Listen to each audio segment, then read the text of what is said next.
How much does one man need? Tonight it looks as if Elon Musk might become the world's first dollar trillionaire. He, of course, was a big Donald Trump supporter, but my next guest, the US venture capitalist Bradley Tusk, has gone in the other direction. He once ran campaigns for Mike Bloomberg and other more centrist Democrats, but now he supports the radical socialist Zohan Mandani, the mayor-elect of New York, and he joins me now. Bradley, thanks for talking to LBC tonight. Can I ask you, first of all, Mr. Mandani was making a big deal in his acceptance speech of all the millionaires and the billionaires who had poured money into trying to stop him. Now, you're quite rare in being a well-off guy who went the other way. Just tell people why. Yeah, I mean, look, to be clear, I don't know that I would have picked Mandani, out of a hat to be the mayor, but ultimately he is running the kind of campaign that I think, need, especially among Democrats, right? He has a positive vision for New York. He has an affirmative agenda. He smiles. He's likable. And when you contrast that to both the people running against him in this race or to Democrats in Washington, all they do is complain. All they do is whine. All they do is tell you how terrible everyone and everything is and how morally inferior everyone is. And voters hate that, right? And so for the first time now, we have someone who has ideas. Will all of his ideas be achievable in the way he proposed them? No, but I think they're achievable one way or another, and they don't have to happen on day one either.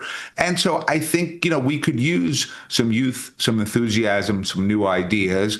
There are a lot of things he believes that I don't support, but there are a lot of ideas that he has that to me could make a big difference. You've done very well. You've been very successful. Are you concerned about inequality in the way American society is going?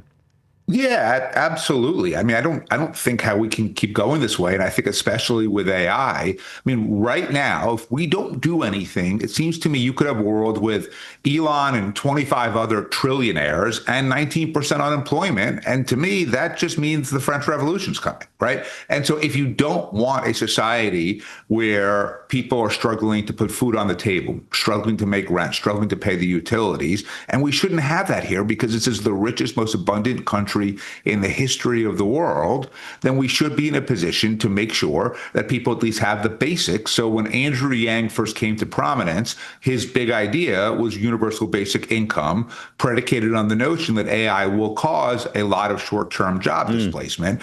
I thought that was the right idea then. I think that's the right idea now. Out of my foundation, we fund and run campaigns in states all over the U.S.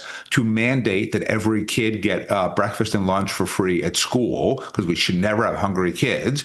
And we've had some success in passing those bills. But the notion that anybody would oppose the idea of a child getting fed is crazy to me, right? Like, what kind of world do we live in? And so if Elon Musk says he needs $1 trillion because he's going to solve global hunger or something like that, great, have at it. But I don't know what you could possibly buy with $1 trillion that you couldn't buy with $100 billion or probably even $10 billion. Yes, there is something literally grotesque about all of those kinds of sums.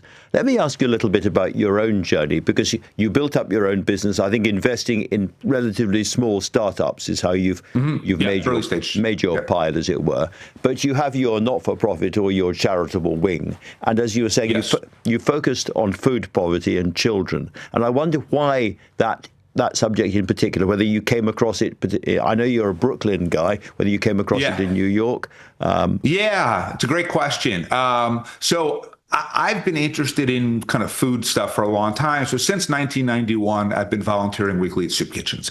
And I'm a first-generation American. I didn't grow up with a lot of money. I worked in government for the first part of my career and didn't make much money. And then when I started my first company, we did pretty well pretty quickly. And I started writing checks to the New York City Food Bank. And it's a lovely organization. And they invited me to some meetings.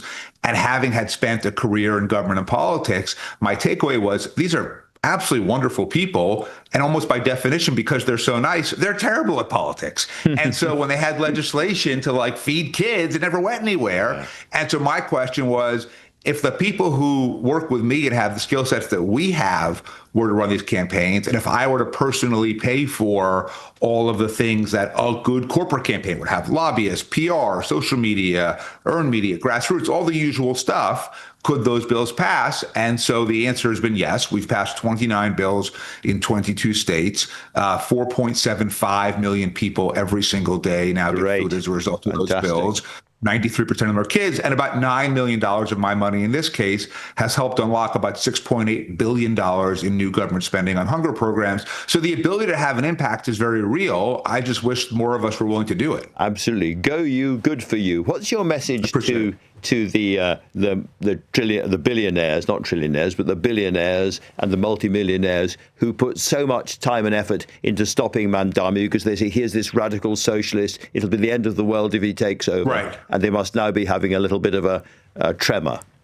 They are. So I would have a narrow message and a broader message, if that's okay. The narrow message, and I've been saying this to them for months now, is you need to understand how municipal government actually works. So what that he's a socialist? I'm not a socialist, but guess what? He doesn't control interest rates. He doesn't control the supply chain. He can't even raise taxes without the state government approving it. So the notion that he's all of a sudden going to turn New York City into this radical socialist utopia, like even if he wanted to, he doesn't have the power to do so. The job of the mayor is to pick up the trash. It's to make sure the lights turn from green to red. It's to make sure clean water goes through the taps. The first thing is they just don't understand what city government actually is. The second thing, to me, from a much broader standpoint, this is something that I try to teach my kids all the time, which is, look, I didn't have money, now I do. It's good to have it. Like, I'm not going to pretend otherwise. With that said, if you look at all of happiness science and all of behavioral economics, there are two proven things that make human beings happy, assuming you have the basics, right?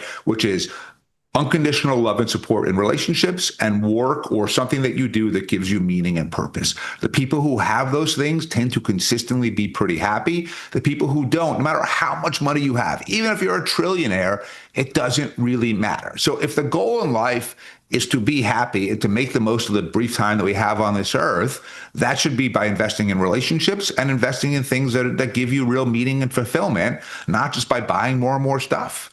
That's beautifully put. There's a severe danger. I'm going to get myself a bright red cap made, which is going to read Tusk, not Musk, on the top of it. I'll take it. I'll if you get one, send me one too. And I'll send you one. Well, listen, that's great. Very good luck. And it was great to hear such a positive message from New York. Appreciate it. Thank you so much, Bradley, for talking to me.